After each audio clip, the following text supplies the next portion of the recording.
Good day, everyone.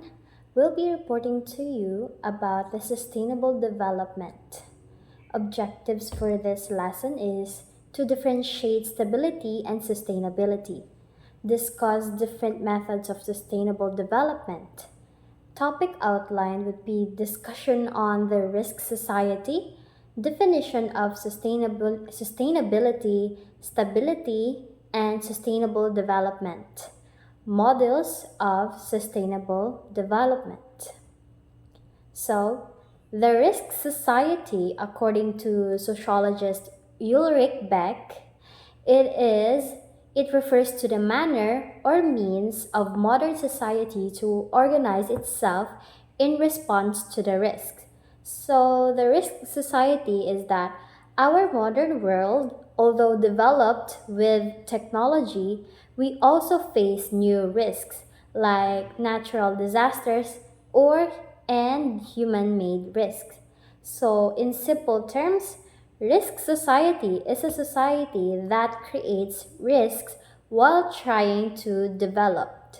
So, when we say it's a risk society is that we must learn how to organize, adapt, and protect ourselves against these risks. So, it is a reminder that our development should not just focus on growth but on long term sustainability.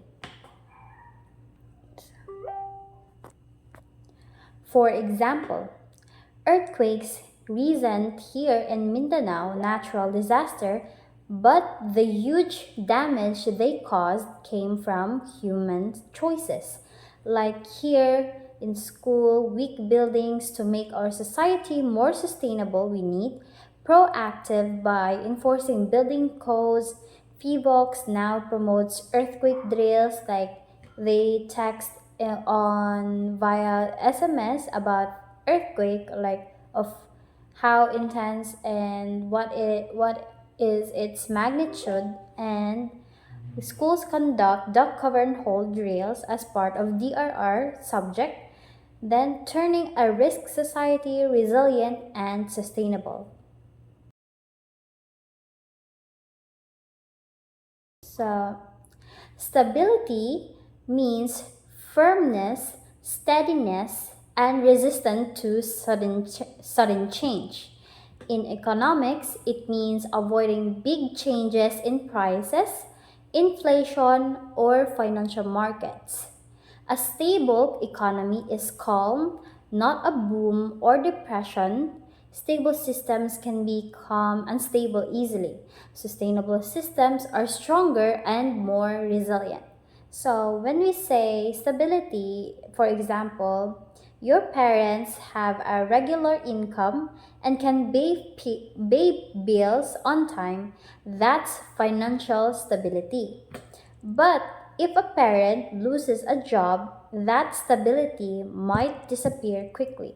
So, stability feels safe, but it can be temporary if something unexpected happens.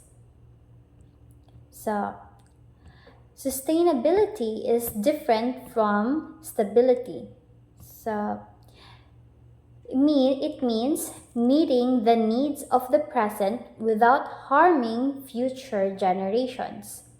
So, about the responsible use of resources leads to stability, but stability alone may not lead to sustainability.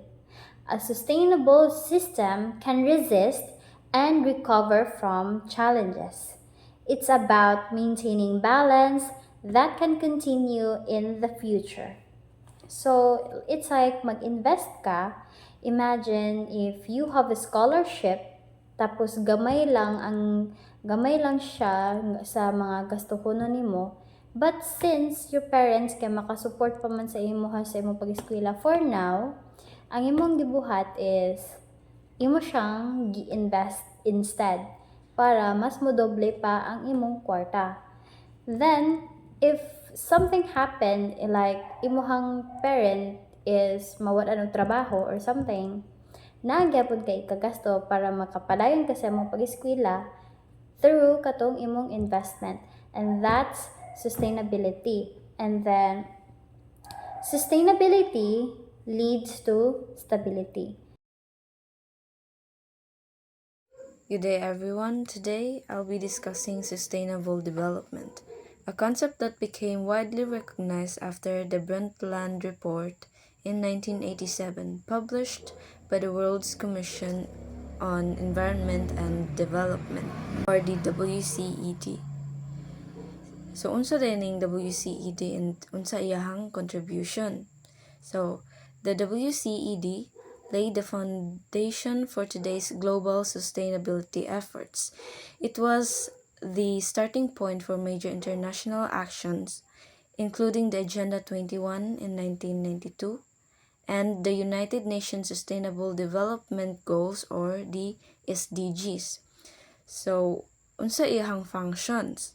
Ang functions sa WCED is to address the growing concerns that economic development was causing serious environmental damage and threatening the planet's future.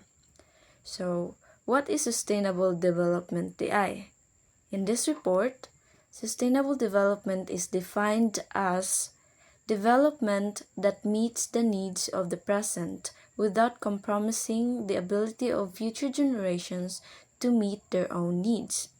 In simpler terms, it means finding a balance, improving our lives today while ensuring that future generations can enjoy the same opportunities and resources. Over time, this concept gained attention among scholars, policymakers, and citizens around the world because it connects economic progress, social well-being, and environmental protection. It's not just a definition, it's a goal, a policy framework, and a guiding principle for governments worldwide. Now, next is the models of sustainable development. There are several models that help explain and apply sustainable development. First is the United Nations Agenda 21, introduced in 1992, which outlines the global actions for sustainable living. Second, we have the three dimensions or pillars: economic, social, and environmental, which together creates a balanced approach to growth.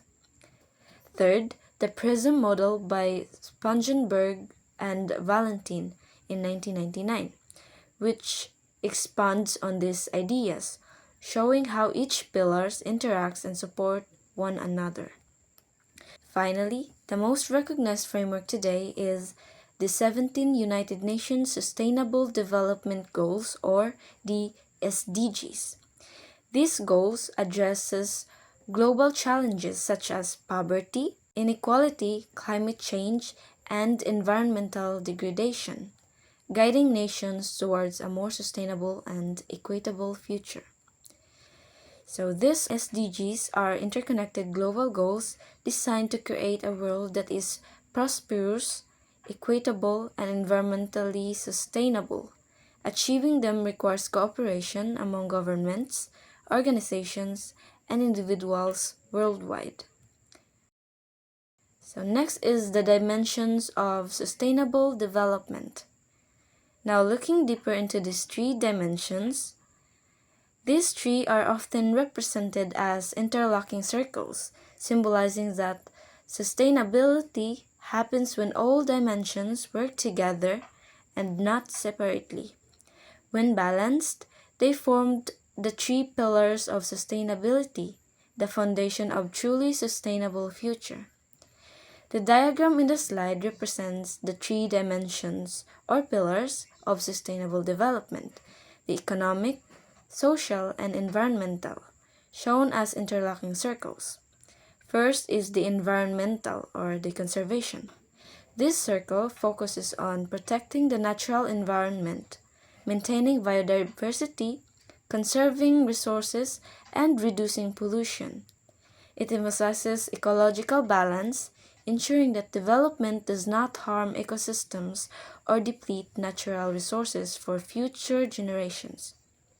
Next is economic, the growth. This dimension aims for economic progress and prosperity, creating jobs, generating incomes, and improving living standards. However, it emphasizes sustainable growth, meaning that profit and development should not come at the cost of environmental degradation or social inequalities. Next is the social or equity.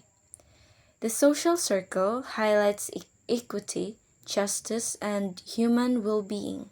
It focuses on ensuring that everyone benefits from development, addressing issues like poverty, education, health, and equality. It's often linked to community empowerment and fairness. The intersection of the three pillars, the center overlap of all three circles represents true sustainable development, where economic growth supports human well being, social equity ensures fairness and inclusion, and environmental protection secures the planet's future. A pleasant day, everyone. My name is Gisette Ipocon, and I'll be discussing the prism of sustainable development, which highlights the four key dimensions that must work together for true sustainability. First, the economic dimension, which represents man made capital. It's how we use resources to create jobs, industries, and innovation. Next, the environmental dimension focuses on natural capital, reminding us that all progress depends on a healthy planet.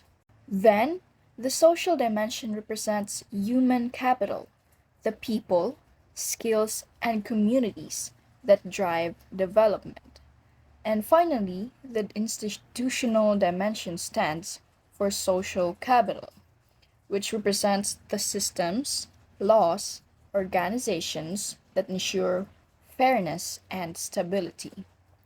All four are interconnected. Balancing them means building a future that's not only prosperous but also inclusive and sustainable for generations to come. Now, let's proceed to the next topic. We have here the 17 Sustainable Development Goals, or SDGs, that are the world's blueprint for a better and more sustainable future. They were created by the United Nations to address the most urgent global challenges, from poverty and inequality to climate change and peace. Now, each goal is interconnected. We have here the first SDG and the second SDG. No poverty and zero hunger aims to ensure that everyone has access to basic needs. And then we have here good health and well being, quality education, and gender equality, which focuses on empowering people and improving lives. Clean water and sanitation, affordable and clean energy, and decent work and economic growth, which promotes progress, benefits both people and the planet. Industry, innovation, and infrastructure reduce inequalities, and sustainable cities and communities builds the foundation for inclusive growth. And responsible consumption and production, climate action, life below water, and life on land protect our environment. And finally, we have peace, justice, and strong institutions and partnerships for the goals. Remind us that collaboration and good governance are essential for success. Together, the SDGs form a global commitment to leave no one behind and create a world where both humanity and nature can thrive. That is all for our presentation. Thank you and God bless.